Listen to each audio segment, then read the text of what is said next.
바로 얼마 전이죠. 트럼프가 미국 시간으로 3월 4일에 워싱턴 DC의 상하원 합동회의에 참석을 해서 연설을 했습니다. 이 연설 중에 한국 관련 내용을 언급을 했고, 관련 내용 두 가지가 지금 기사화가 되고 있어요. 한 가지가 알래스카 가스관 관련해서 한국이 사업 참여를 원하고 있다, 이런 내용이 있었고요. 또 다른 한 가지가 한국의 관세가 미국의 4배다, 그래서 이게 불공정하다, 이런 관세 문제에 있어서 한국을 직접적으로 언급을 했습니다. 그래서 이 내용들이 구체적으로 어떤 맥락과 의도에서 나온 말인지 하나씩 살펴볼게요. 먼저 이 알래스카 가스관 사업과 관련해서 말씀을 드리면요, 트럼프가 이번에 뭐라고 했냐면, 알래스카에서 세계 최대 규모 중에 하나인 거대한 천연가스 파이프라인을 건설하고 있다. 일본, 한국, 그리고 다른 나라들이 수조 달러씩 투자하면서 우리의 파트너가 되기를 원하고 있다, 이런 발언을 했습니다. 그래서 이 알래스카 가스관이라는 게 어떤 배경에서 추진되고 있는지 좀 볼게요. 알래스카의 이 프루도 베이에는 천연가스가 많이 매장이 되어 있습니다. 근데 위쪽은 북극과 가까워서 바다가 얼어 있어요. 그래서 아래쪽에 발데즈 항까지 천연가스를 연결하는 파이프라인이 필요합니다. 알래스카의 프루도베이에는 천연가스가 굉장히 많이 매장이 되어 있어요. 그런데 위쪽은 북극 근처라서 바다가 얼어 있어서 배가 접근하기가 어렵습니다. 그래서 아래 부동항인 발데즈까지 천연가스를 육지로 수송을 해야 돼요. 그러다 보니까 여기에 별도의 천연가스 파이프라인을 깔아야 되는 거죠. 지금까지 알래스카의 주정부는 이 파이프라인을 깔기 위한 프로젝트를 오래전부터 진행을 했어요. 그런데 연방정부의 승인이 나지 않았습니다. 왜냐하면 연방정부가 과거에는 환경보호 등을 명분으로 개발을 억제해 오고 있었거든요. 그런데 이게 트럼프가 취임하면서 상황이 바뀌었죠. 트럼프는 취임 첫날에 알래스카 천연자원 개발 촉진 행정명령에 사인을 했어요. 바이든 정부가 개발을 제한하고 있던 알래스카와 북극해의 석유 그리고 천연가스 개발을 승인을 한 거죠. 그러다 보니까 알래스카 지역 개발을 바라는 지역 주민이나 알래스카 지역 정치인들은 대환영을 하고 있고요. 문제는 부동항 발데즈까지 천연가스를 수송하려면 1200km가 넘는 파이프라인을 건설해야 되는데, 이 건설 비용 440억 달러를 유치해야 되는 거죠. 그럼 어떤 나라들이 이 발데즈 천연가스 공급에 크게 영향을 받을까 생각을 해보면요, 한국, 일본,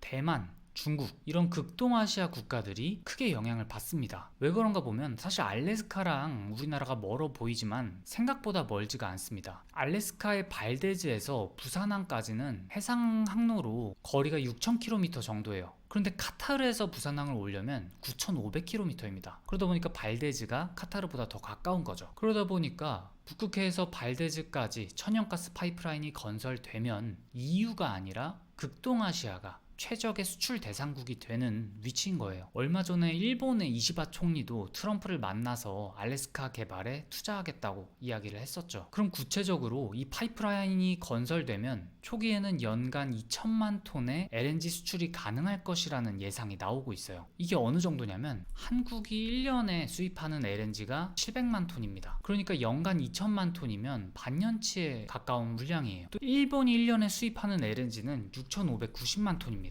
그러다 보니까 일본 입장에서도 2천만 톤은 적지 않은 규모예요. 그리고 이게 다가 아니라 푸르도베이의 천연가스가 이 정도고, 북극해에는 아직 채굴하지 않은 천연가스가 4조 세제곱미터 이상 매장된 것으로 알려졌거든요. 그러니까 시작이 2천만 톤이지 필요하면 추가 공급도 가능한 상황이라는 거죠. 이것과 관련해서 알래스카주의 공화당 소속 상원의원인 댄 설리번이 뭐라고 했냐면, 한국과 일본이 카타르에서 LNG를 도입하는 것보다 알래스카산 LNG를 수입하는 것이 좋다고 강조를 했고요. 중국은 카타르에 입김을 넣어 한일 등에 대한 가스 수출을 중단시킬 수도 있다, 이런 주장을 했고, 이렇게 한미일의 미국산 LNG 관련 협력은 중국의 1대1로 관련 대응책이 될 것이고, 미국은 이들 국가에 대한 무역 적자를 연간 100억 달러를 줄일 수 있을 것이라고 발언하고 있습니다. 한국 입장에서는 파이프라인 건설 사업, 그리고 천연가스를 LNG로 변환하는 인프라 건설에 참여가 가능하고요. 또 시설이 완공되면 LNG를 극동아시아로 운반을 해야 되잖아요. LNG를 운반할 LNG 운반선도 수주가 가능할 것 같아요. LNG 운반선은 한국하고 중국이 만들고 있는데, 미국이 LNG 운반선을 중국에 주문할 가능성은 없어 보이죠. 그래서 한국의 LNG 운반선도 수주가 가능할 것 같고요. 트럼프가 이번에 말했던 두 번째 한국 관련 이슈가 관세입니다. 트럼프가 구체적으로 뭐라고 했냐면, 셀 수 없이 많은 국가가 우리가 그들에 부과한 것보다 훨씬 높은 관세를 부과한다.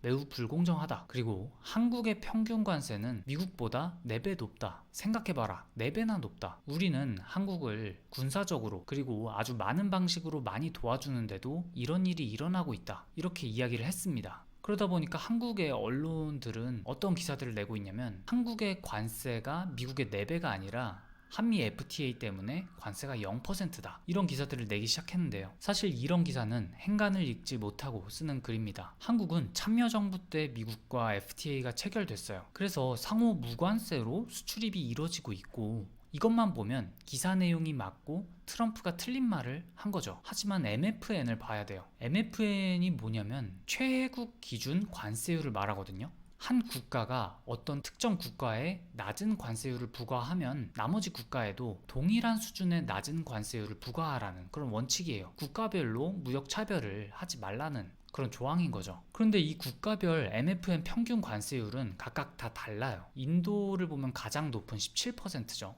그리고 미국은 3.3%로 가장 낮은 쪽에 들어갑니다. 주요 국가들을 보면 한국은 13.4%, 중국은 7.5%, EU는 5%, 일본은 3.7%예요. 그리고 이 수치를 보면 한국이 13.4%, 미국이 3.3%로 4배가량 차이가 나죠. 트럼프는 이걸 얘기한 거예요. 한미 FTA가 체결된 품목은 미국과 수출하고 수입할 때 서로 관세가 0%가 맞아요. 그런데 체결되지 않은 품목도 있죠. 그거에 대해서는 MFN 관세율을 적용해서 한국은 13.4%, 미국은 3.3%를 받고 있는 거예요. 그럼 구체적으로 FTA로 무관세가 적용되지 않는 품목이 뭐냐면 대부분 농산품이거든요. 쌀과 쌀 관련 16개 제품은 FTA에서 제외가 됐고요. 그리고 오렌지, 감자, 대두 등 16개 품목은 수입 쿼터로 운용이 되고 있어요. 여기다 농산물에는 세이프 가드도 있습니다. 수입량이 일정 기준을 초과하면 관세를 붙이는 게 세이프 가드예요. 그래서 소고기, 돼지고기, 사과 이런 품목들에 세이프 가드가 적용이 되고 있어요. 트럼프는 본인의 지지층 중 하나인 농부들을 중요하게 보고 있습니다. 그래서 이번 메시지는 무슨 뜻이냐면 어떻게든 미국 농산품을 더 수입하라는 말을 한 거예요. 여기에 우리는 관세율이 0%다, 사실과 다르다 이런 설명은 먹히지 않을 겁니다. 그래서 오늘 내용 정리드리면 알래스카의 LNG 개발은 한국, 일본, 대만 등이 공동으로 참여해서 비용을 낮추고 또 천연가스에 대한 권리를 일정 비율 확보하는 정도라면 검토해 볼 만할 듯해요. 그런데 농산물 추가 개방은 예민한 영역이 될 것 같아요. 미국과 FTA가 체결되어 있다는 것이 그나마 다행입니다.